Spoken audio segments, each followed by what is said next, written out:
غریبی نے ہم غریبوں کو زندہ رہنا سکھایا۔ ارے واہ سبحان اللہ ماشاءاللہ۔ یہ بات جب راحت اندوری تک پہنچتی ہے تو انہوں نے بڑے سلیقے سے ایک شعر کہا کہ زمزم و کوثر و تسنیم نہیں لکھ سکتا، اے نبی آپ کی تعظیم نہیں لکھ سکتا، میں اگر 7 سمندر بھی نچوڑوں راحت تو آپ کے نام کی ایک نیند نہیں لکھ سکتا۔ واہ بہت راحت اندوری کے 4 مصرے مجھے کہیں سے پھر یاد آتے ہیں کہ انہوں نے کہا حد شعور حد مفاہیم لکھ دیا، دنیا نے تخت و تاج زر و سیم لکھ دیا، لکھنا با کائنات کی تخلیق کا سبب میں نے لرزتے ہاتھوں سے بسمین لکھ دیا۔ یہ بات جب منور رانا تک پہنچتی ہے تو منور رانا نے کہا کہ میری مٹھی میں ہے کچھ خاک ان کے آستانے کی، زمانہ اب کرے ہمت میرے قیمت لگانے کی، میں مر جاؤں تو بس خاک مدینہ منہ پہ مل دینا، یہی بس ایک صورت ہے خدا کو۔ ارے واہ سبحان اللہ۔ آپ یہ جب رسید بنارسی تک پہنچتی ہے تو مجھے یاد آتا ہے کہ نبی کے پاؤں کے تلوے سے جب لگا پانی، لگا کے کوثر و تسنیم بن گیا پانی، الہی ایسا کبھی خواب ہی میں ہو جاتا، حضور کرتے وضو اور میں ڈالتا پانی۔ الہی ایسا کبھی خواب ہی میں ہو جاتا، حضور کرتے وضو اور میں ڈالتا پانی۔ وضو کے بعد یہ فرماتے مصطفیٰ ارشاد نصیر پیجا یہ میرا بچا ہوا۔ ارے واہ یہ تسلسل صبح تک نہیں میرے دوستوں۔ ارے واہ اشفاق بہرائچی صاحب کی طرف سے 200 روپے کا انعام تھا، میں دیکھتا ہوں ان کا ریکارڈ کون توڑتا ہے۔ خیر میرے دوستوں اب یہ تسلسل میں صبح تک نہیں کئی مہینے تک اگر شعرا بیان کرتے رہے، آقا انعامدار مدینے کے تاجدار عام۔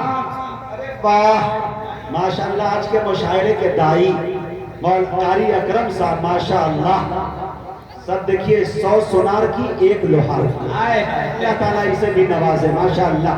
ایسے لوگ آنا چاہتے ہیں تو ہم اس کو انکار نہیں کر سکتے ہیں اور نہ زیادہ دباؤ بھی بنا سکتے ہیں۔ بہت مجاہد بھائی اپنا میٹیریل نکالیں گے انشاءاللہ، لیکن ہمیں بھی اپنا میٹیریل نکالنا ہے۔ اور یہ ایم ڈی خان صاحب کاجو لے کے آئے ہیں، اللہ تعالیٰ انہیں بھی ہدایت عطا فرمائے ماشاءاللہ۔ یہ کاجو اب آئیے میں یہ بتانا چاہتا ہوں مسئلے اور عشق رسول خدا کی قسم کہہ رہا ہوں، اللہ تبارک و تعالیٰ نے یہ قوم شاید ہی ہے جو قبر میں بڑی آسانی سے چلی جاتی ہے واپس بھی آ جاتی ہے، ورنہ دنیا میں کوئی ایسی قوم نہیں، کوئی ایسی ذات نہیں۔ میں ایک بات بتا دوں کہ علامہ اقبال 100 سال پہلے شعر کہے، لگتا ہے آج کے لیے کہہ دیا۔ راحت اندوری گزر گئے دنیا سے، لگتا ہے شعر آج کے لیے کہہ کے گئے۔ کسی شاعر نے کہا کہ راز جو سینہ فطرت میں نہا ہوتا ہے سب سے پہلے دل شاعر پہ آیا ہوتا ہے۔ اللہ الہام ڈالتا، القا ڈالتا۔ جمشید جوہر نے کہا کہ الہام ہے خدا کا، خوبی نہیں ہے میری، لگتا تو ہے بظاہر جوہر کی شاعر ہے۔ تو یہ مسلم شعراء کے نام ہم نے گنا ہے۔ یہ بات جب برادران وطن تک پہنچی ہے، ہندو بھائی تک پہنچتی ہے، جب ہمارے اس پردیش کے مکھیہ منتری تک پہنچتی ہے، پنڈتوں تک پہنچتی ہے، تو میں گناتا چلوں کہ مجھے یاد آتا ہے کہ کنور مہندر سنگھ سہیل بیدی نے کہا کہ عشق ہو جائے کسی سے کوئی چارہ نہیں، عشق ہو جائے کسی سے کوئی چارہ تو نہیں، صرف مسلم کا محمد کو اجارہ تو نہیں۔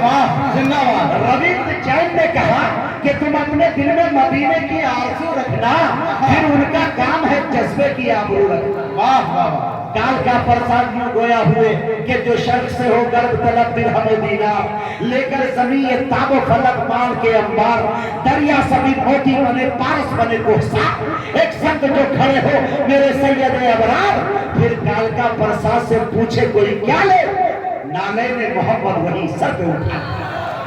من چندہ بائی نے کہا کہ تو اندھیرے میں کہاں ڈھونڈ رہا ہے سورج، دیکھو گنبد خضرا میں چھپا ہے سورج، ایک سورج کے اشارے پہ چلی ہے دنیا، میرے آقا کے اشاروں پہ چلا ہے۔ ارے واہ زندہ باد زندہ باد۔ عشق بہاری نور نے کہا کہ کوچہ دہر سے نکلا تو حرم تک پہنچا، سلسلہ میرے گناہوں کا کرم تک پہنچا، اے محمد تیری معراج خدا جانے، میری معراج کے تیرے قدم تک پہنچا۔ ارے واہ میرے دوستو یہ برادران وطن ہے، آپ کے علاقے کے کوہنا مشق شاعر رام اوتار کی تشریف رکھتے ہیں، میں بڑے ادب کے ساتھ ان سے گزارش کر رہا ہوں کہ وہ تشریف لائے اور وہ اس خیالات میں اپنے شعر کو پیش کرتے ہیں، میں آپ کے درمیان آپ کی محبتوں کی تحلیس پہ سزا کر رام اوتار جی کو پیش کر رہا ہوں۔ امید کرتا ہوں کہ نعت حبیب صلی اللہ علیہ وسلم کے اچھے